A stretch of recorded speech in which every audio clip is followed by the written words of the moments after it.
to go, so we'll save that for the end of your talk. And Paul, thank you very much for being here, and as always, presenting at GPSL. Okay. I want to get started here. So I'm going to talk a little bit about what I'm interested in, that is STEM education using NearSys. Tomorrow's flights will be 156 and 157 for me. I've been flying for just under 20 years now. This is November 2nd. Got my PhD in education and my dissertation with BalloonSats. That's where I'm coming from. Okay, let's go ahead. So I want to talk about some of these activities that we're doing this year. The ones in green I've already done. The ones in yellow we're getting ready to do. And then in red is what I'm planning to do. I'll follow that with a brief, with an extra bonus, which is the bonus presentation, which you'll see in just a moment. Okay, let's go ahead. So number one, if you know anyone who wants to get into NearSys, they want to do the flights, go to my website, nearsys.com. You want to go to the amateur radio high altitude ballooning link. If you click that link, go ahead. You go to this part of the website, then you want to go to OPHE, other people's helium. That's what I call going out to other people's places to fly balloons. They provide the helium. Have balloon world travel, they provide the helium. Go ahead and click that link, and you'll bring up this web page right here. This web page, I'm putting information together that people will find useful for starting their own BalloonSat programs. Go ahead, next one. So for instance, PowerPoints and PDF files, PowerPoints on what is NearSys, that's something to share with other teachers or students, school administrators, amateur radio clubs. Suggested timelines, kind of give you an idea of how long would it take for you to set up a program and get it going. How much gas do you need? How much gas do you need actually is an exercise with the ideal gas law. So I actually give you equations, and you practice the ideal gas law, calculate buoyancy, then you figure out how much gas you need to launch a balloon. Reimbursement for NearSys groups, I've kind of talked to GPSL group in the past. Since most of us are using amateur radio, you really can't charge using amateur radio, but you can ask for reimbursement for some of your expenses. So I put together a short document on that, on what people could possibly reimburse you for. If you see anything that you would like to add or change to that, please let me know, because I'll make sure that's up to date and accurate. Building and testing BalloonSats. I focus on students building BalloonSats. We're NASA, we provide the tracking module, we provide the rocketry, we provide the astronauts, but the students build their BalloonSats. They build the actual satellite that we launch up for them, and they don't have to worry about filling the balloons, tracking, or anything like that. We provide that service for them. So how to build and test BalloonSats, those are PowerPoints that people can use and actually help them build these BalloonSats. Factors controlling flights, what are the forces that are in effect for a BalloonSat flight or actually a near-space flight, and then also on how to predict a flight. This would be a PowerPoint. I'd recommend you share that with the students so they can learn to predict balloon flights themselves. Okay? We did do a launch here last month. We did a dual balloon launch for students in Idaho. Chuck Smith took a picture of us launching. This is Idaho. It's deserty and there are mountains, but it's very, very dry. So I'm going to recommend you come up to Idaho for balloon launches, and I'll talk a little about why or when you will be coming to Idaho for GPSL. This was recovery. Idaho, where we're at in the Treasure Valley, is a lot of farmland, so we just landed and have our BalloonSats back, our NearSys craft back with the students with their payloads. This was landing in the mountains, the Owyhee mountain range, and students getting their BalloonSats back from the launch we just did. And the two flights, we had about 30 parents and students involved with this that came out to launch and got involved, helped fill, launch, and chase after the balloons and recover them. The two balloons went up to 64,000 feet and 84,000 feet, and we launched a total of 10 BalloonSats, each BalloonSat being built by 2 or 3 students. Next project, something that Rachel's going to help me with, this is Idaho STEM, or iSTEM. And this we're going to be working with Idaho science teachers and having them actually put together their own BalloonSats. We won't actually do the launch, but we're going to do everything short of the launch. This will be a STEM workshop. Idaho is really trying to push STEM education in schools, high schools, primarily because we don't have a lot of high-tech jobs that are out there, and Idaho wants to get more into that. We do have some nice high-tech jobs, but not enough. This has taken place at 6 colleges around Idaho. takes place 2 different weeks in June.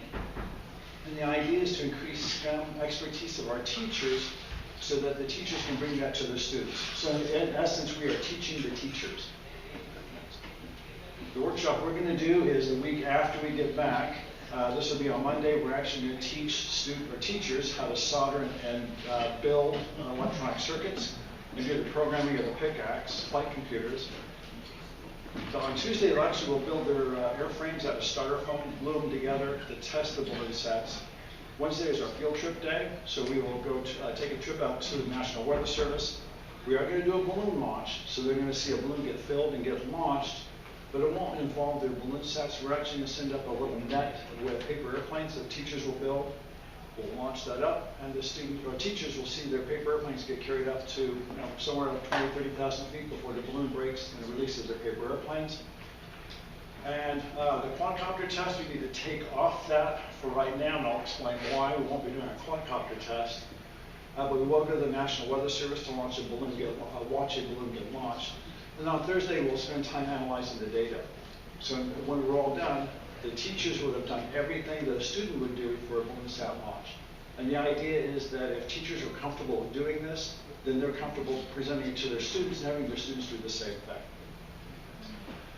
With iSTEM, I'm doing a pre and post test because I need to show what the teachers have learned. So I'm going to pass around 3 copies of this BalloonSat test, and we'll stop the presentation in just a moment because we will give the test here for everybody to take. The BalloonSat mini kits, so this is a kit that I designed for my dissertation, but the teachers are going to actually have a complete BalloonSat. That means they're going to have a digital camera that's going to take pictures that's programmed by the flight computer, 2 temperature sensor arrays, so you get your temperature inside and outside, and also a sensor array to measure temperature and relative humidity, and they can switch those out on the flight computer. So when they're done, they will end up with a styrofoam box that they've built, they've tested, they've practiced, and downloaded the data from it, and they can actually fly this in the future, and then come talk to me when they're ready to fly this. With that, can we back up for just a moment? Can we do like escape or backspace? Okay, and then let's minimize the screen for just a moment. I'll pass around 3 copies.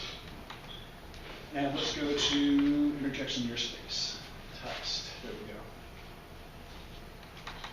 So this is the test that I've written for these teachers. We're going to maximize that.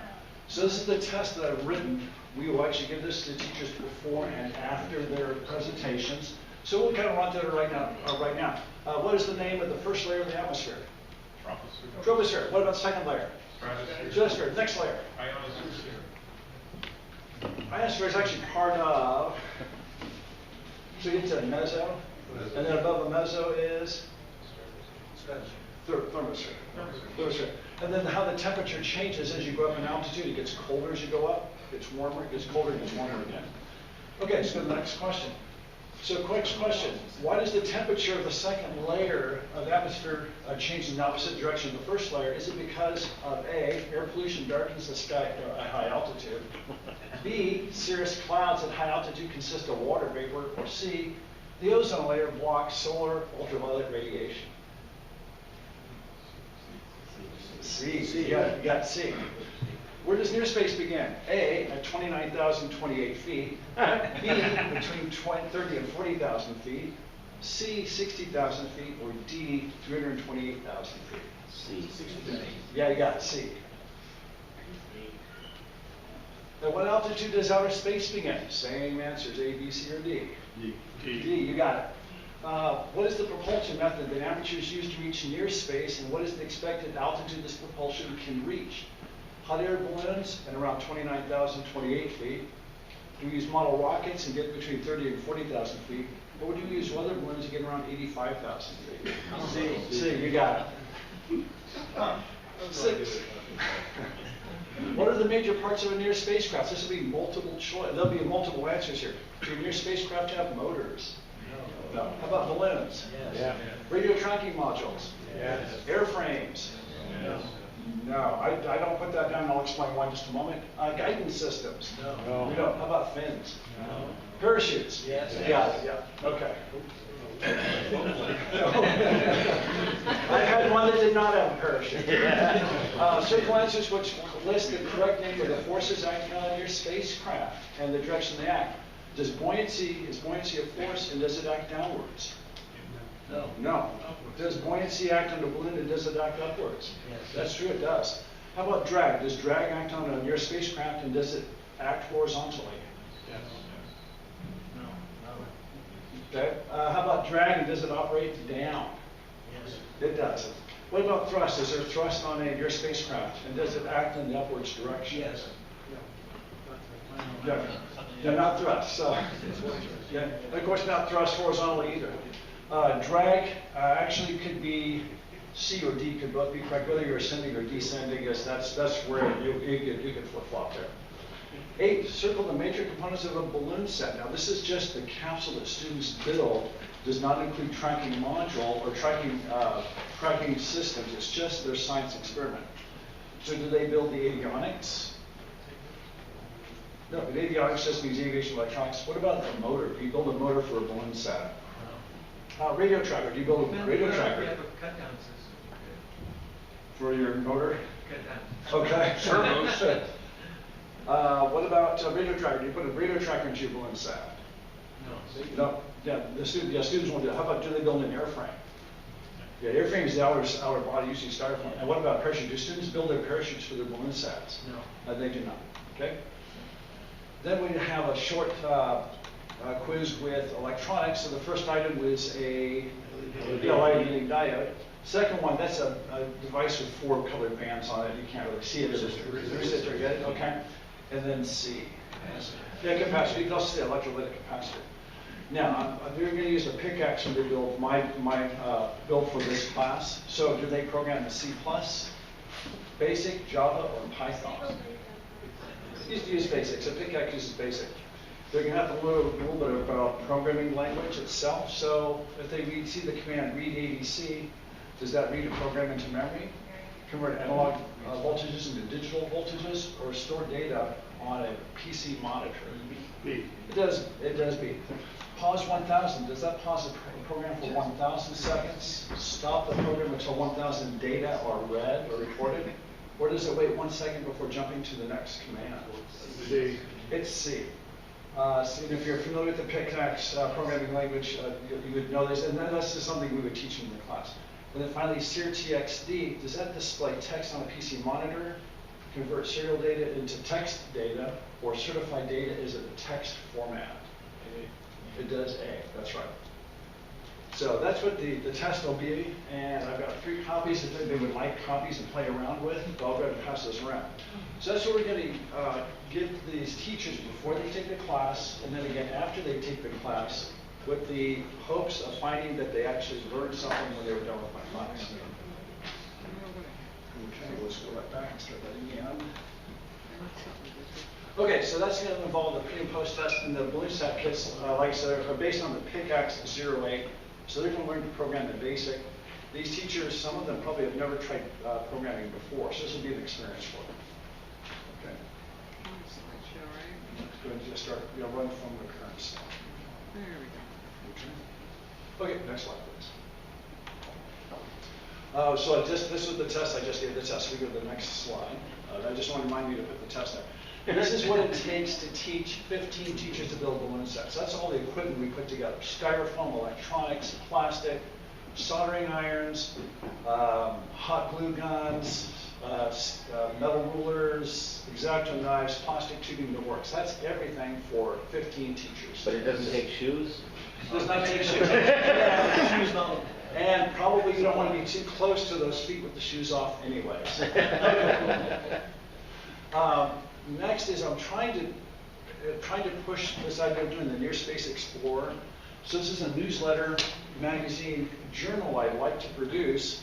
It'd be free to be available on the website, but if anybody does a NearSpace flight, if the teachers will look over the NearSpace flight, check it over for accuracy, check it over for penmanship, you would just publish it into a newsletter or into a journal. I'll pass this around, but it would look like this, and it's a chance for students to do a little bit of science and then do some kind of a publication. And it does a little bit of peer review, but it's just their teacher looking it over and saying, yeah, you spelled these words correctly, you were accurate the way you put your data together. So I'm really trying to push for this NearSpace Explorer. It's a quarterly journal, if we get enough publications.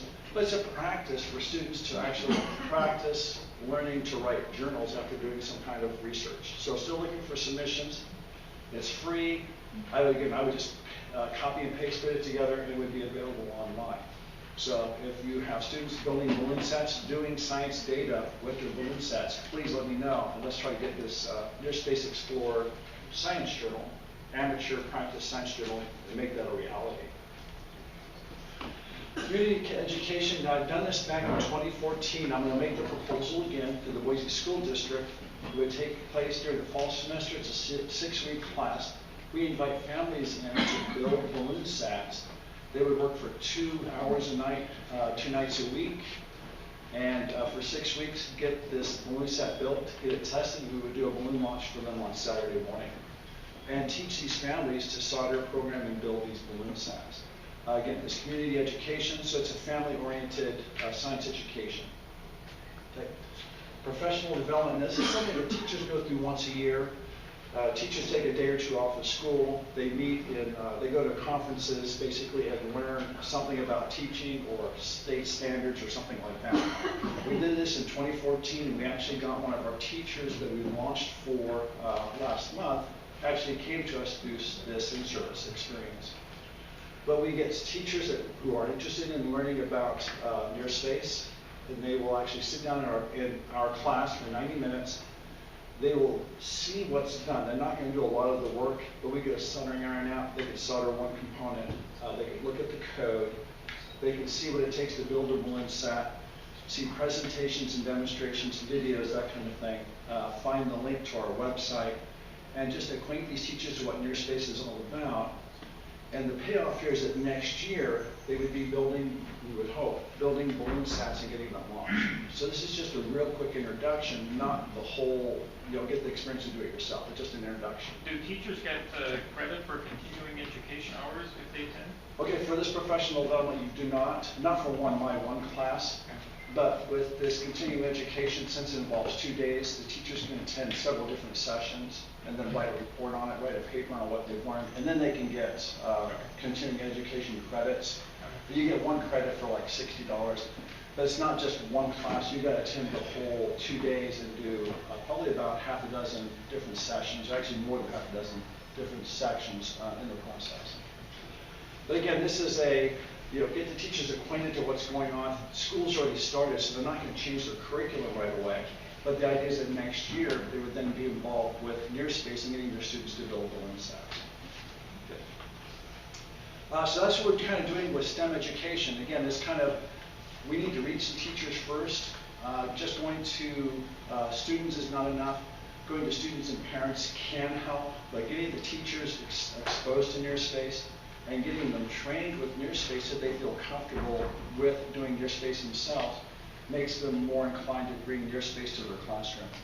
You can't really ask a teacher to do a project like this. It's a fairly involved project without them having experience first. So we really got to reach the teacher first, teach the teachers, and these workshops are a really good time to do it. They've got time off from school. There's no stress. They're probably not grading papers for those 2 days. They'll make up for it over the weekend, but they actually get a chance to build BalloonSats and see what's involved. The last thing I wanted to bring up real quick is my bonus topic here. And I was kind of thinking about, the National Scientific Balloon Facility, which is now the Columbia Scientific Balloon Facility, is a NASA center in Texas, probably just a few hundred miles away from here. And they launch high-altitude weather balloons, and different organizations, including NASA, will send payloads up on these weather balloons, gets them into a near-space environment, and they can test this equipment very quickly, very cheaply, compared to putting it up on a satellite.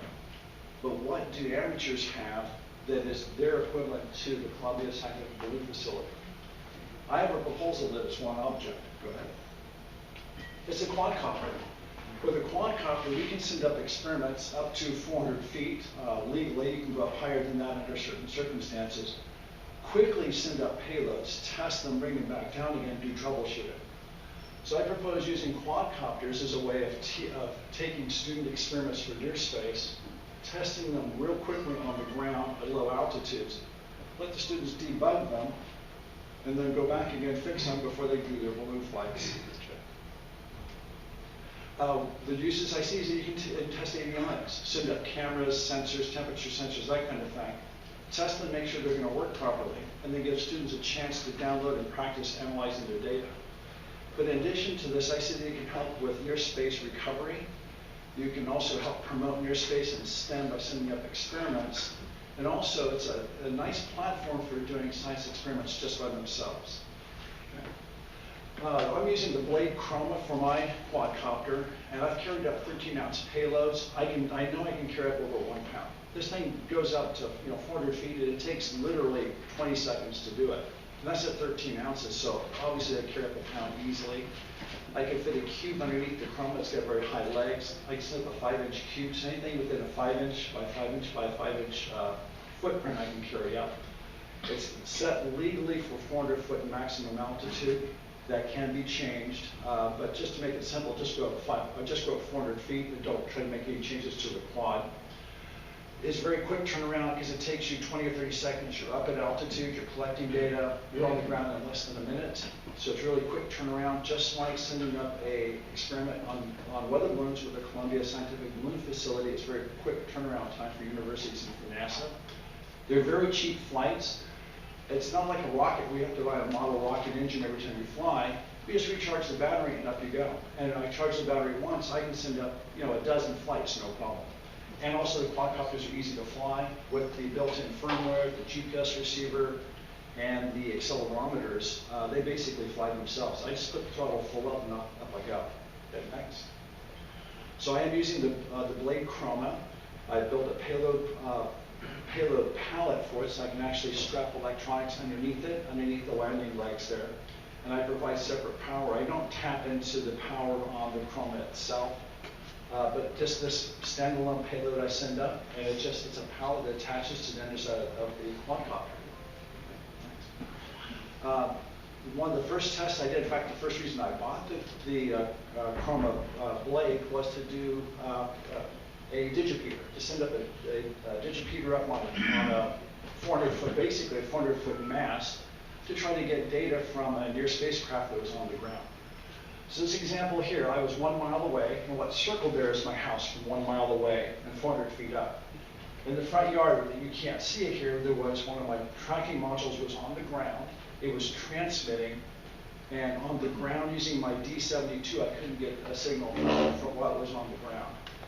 But I sent up a the Argent Data Systems T3 digipeater, sent it up to 400 feet, put it into a hover, and it picked up the transmission from the near spacecraft on the ground, retransmitted it, and underneath with my D72, I actually got that packet and I could see where it's at.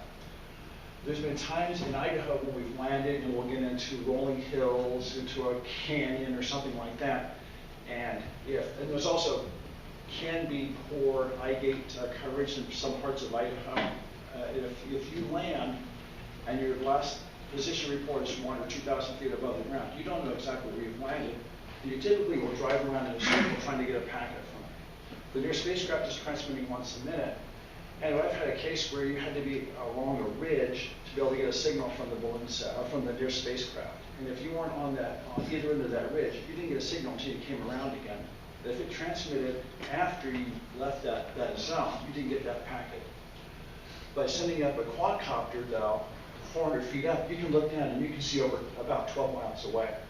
So put the quadcopter up. It's a way of getting a radio mast 400 feet up in the ground, up above the ground, and putting a digipeater 400 feet up above the ground and getting packets. So that was an example, and it worked really well.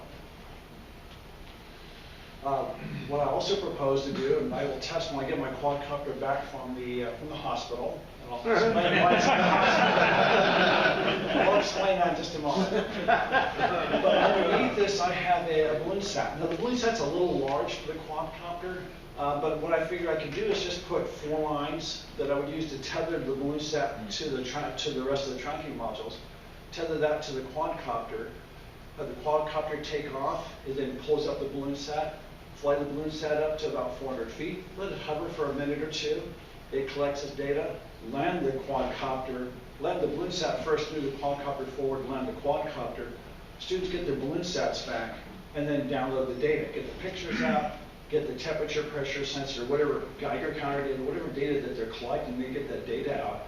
It gives them a chance to actually fly a BalloonSat up above the ground, several hundred feet above the ground, and practice downloading the data and analyzing their data.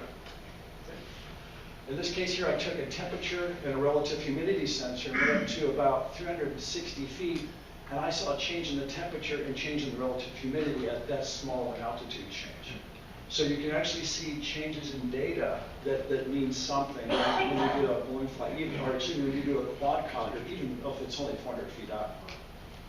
Okay. Also sending an imaging system. So long wave infrared, which is a thermal imager. I look down at my house in the morning and I can see where it's warm. So the roof here is in the sun. Here the roof is on the dark side of the house. Still in the shadows of the house. This is our green grass. This is our weeds that are growing around the house. We have 2 acres of weeds and only about 1/10 of an acre of lawn. But you can see the difference there with long wave infrared. On the right is near infrared, and near infrared chlorophyll is very reflective. So you can see where we have a nice green tree, and the tree is fairly white here. We've got some plants in the flower bed, trees. Those are fairly green. The grass was not that green, so it's not very bright yet. And the weeds are even less green than that. We have more dirt, so it's not as reflective. And then near ultraviolet.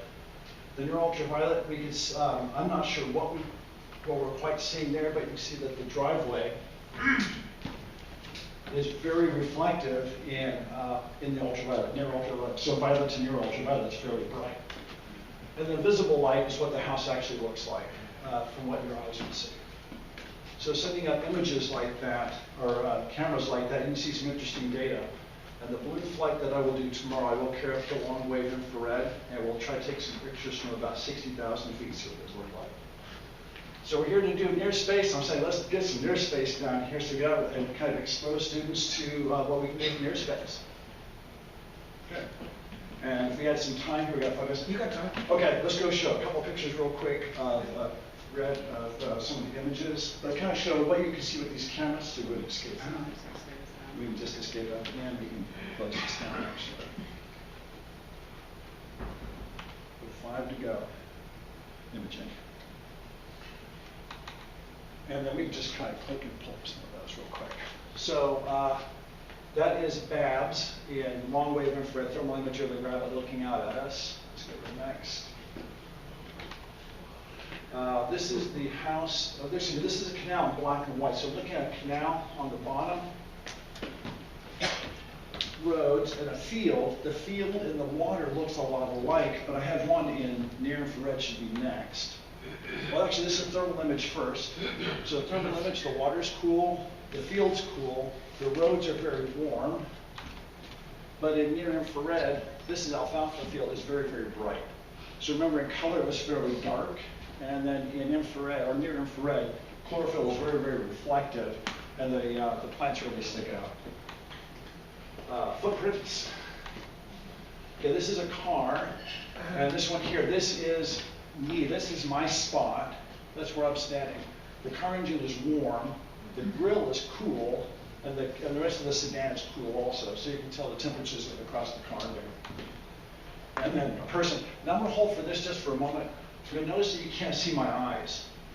Okay, infrared, near infrared, excuse me, this infrared, long wave infrared does not go through glass. You only see the temperature of the glass. The reason this is important is that I did a quadcopter flight back in early May, or early April. Quadcopter went to 400 feet, GPS glitched, and it took off and flew 4,000 feet. Okay, I was doing long wave infrared imaging at the time at night to see what my house looks like. It landed 4,000 feet away in the front yard of Gale Bat, which won't mean anything to most of you people, but the Bats were a governor of Idaho back about 20 years ago, 5 years ago, something like that. Gale Bat married into the family, and she is my local representative. She is my local state representative. Thank you, state representative. Landed in her front yard at night with a quadcopter and a thermal imager. Now, she's a Tea Party candidate. Looking in her windows. And 3 weeks or 3 years ago, she passed anti-drone legislation for Idaho. So she was worried that someone was spying on her. What the sheriff's department had to show her is that when you look, because she was worried that you could see through houses with long-wave infrared. So the police basically had to share with her that when you look at long-wave infrared, you can't see through buildings, you can't see through glass. So when you're flying drones, double check your state laws just in case, so you can't run afoul of those. It took about 7 weeks to convince her there was no problem. She's fine with it now, but for a while she was a little on the, yeah, she was a little crazy. She was on the crazy side. It's just worried that people were spying on her. So she didn't want to send her to the hospital. Yeah, she actually, you know what, okay, so that Quadcopter's in the hospital because it was fine. Once I brought it back, tested the GPS, tested electronics, it tested fine.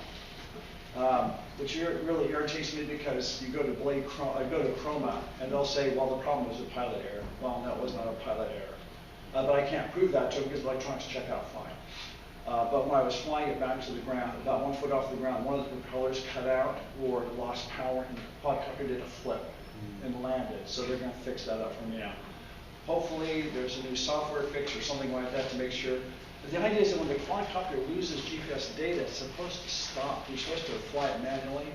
And this one just took off like a rocket, took off horizontally, about 10 miles an hour, something like that. I couldn't chase after it until it landed 4,000 feet away, which is 10 times further than it's supposed to fly based on its GPS position. So, interesting situation where it went where it was not supposed to. How did you find it? Actually, I had my phone number on it. Which actually, if you're spying somebody, you don't put your phone number on. So. What's the cost of the Chroma, and does it have a, do you lose the comm link? Does it have a feature like the Phantom where it will come back to you? Yeah, so this Chroma has a built-in GPS receiver, so that when I hit the return to home button, it returns home again. But when this status LEDs, the LEDs won't light, so there's a GPS error. It took off, and I said turn around, it didn't turn around. It said lower altitude, it didn't lower altitude. Then I hit return home, it didn't return home. It returned to somebody else's home. It probably not home with Taiwan. Yeah, exactly. Yeah. So I don't know. I think the problem is their firmware has an error in it. The firmware should say if the GPS fails, just lower your altitude or don't go anywhere. Because it's got inertial memory, it's got an IMU built into it. It should know better than to just go take off. These flight controllers are noted for RF interference, causing flyways just like Okay. yours. Yeah. Also, that picture you had when you set it out there, you said that was a mile away. That's what was a mile away. Was it in visual sight of you? Oh yeah, that's right overhead of me. Well, you said it was after a mile. That's right, I drove a mile away and I sent it up above me. Oh, okay. Yeah. So when I did that one, what I did is I actually turned my transmitter on, drove a mile away, see that I don't get a packet, sent the quadcopter up. It was up for about 30 seconds. This transmitted, retransmitted again, and then I could I thought actually. you were at the house and sent it. Oh no, I didn't do that. Was this, when it landed in her yard, was that before the requirement to have it registered? This was after they were required to be registered. And my registration number is written on the quadcopter. So again, you don't spy on somebody by sending a legally registered quadcopter with a phone number on it, with bright LEDs at night. So. But she's just paranoid, so you just don't want to mess with her. So anyhow, that's kind of what we've done with trying to promote STEM in Idaho, how I'm trying to promote STEM across the country. Please go to the website, use the website, promote the journal, and let's get involved with doing some balloon flights. What are you using for your thermal imager? Okay, so this is the Seek Reveal. So SEEK, the Reveal, it's about $350. Thermal imager uses bolometers. Turn the thing on, it looks like a easy, simple phaser from Star Trek, but you turn it on, you actually get images. When you look, you can actually scan. I've got one on my BalloonSat. If you want to take a look, we get a break. I got it on the BalloonSat, and we actually will fly that tomorrow. How does it record the image? Is it recorded on there? Just record, yeah, records on there on its SD card, internal SD card. Price of the drone? The drone is about 350, 450 is like 300, actually no, like more like 650, more like 650. The more advanced drones, you can actually program in GPS coordinates and it will fly that. But the this one here, radio controlled, easy, just send it up, put it to hover, and it just carries your payload, runs your payload. Okay. So, okay. Yeah, okay. Thank you, Paul. Paul has really done terrific education, and that's really what most of our organizations are about. We do this for fun, we do it because we're hams, but it's also about education and inspiring kids to like math and science and technology. And it's easy to find, and the kids do get excited. So Paul's got two prizes here. I'm going to let him describe. Okay, so the first one is a temperature, pressure, and relative humidity